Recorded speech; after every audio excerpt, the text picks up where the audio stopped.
Did you know in Roman culture, if you were a person of the night, you would have to dye your hair blonde? Hi, I'm Wendy Weather, the history drag queen. And in Roman culture, if you were a person of the night or sold adult services, you had to have blonde hair. You had to. And it all had everything to do about class. So natural Roman born people usually had dark hair.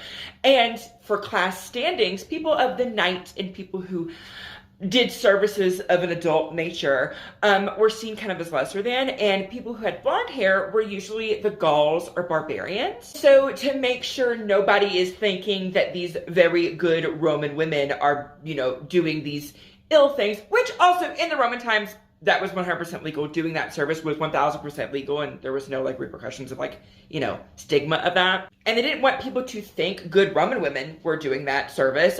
So they made a decree and a law that all people and ladies of the night had to have blonde hair or dye their hair blonde, thus making the class very distinguishable. But that didn't actually work for a very long time because soon after, a lot of Roman women started to envy the blonde look and started to dye their own hairs blonde, and the state was just like, well, fine then, nah. The more you know.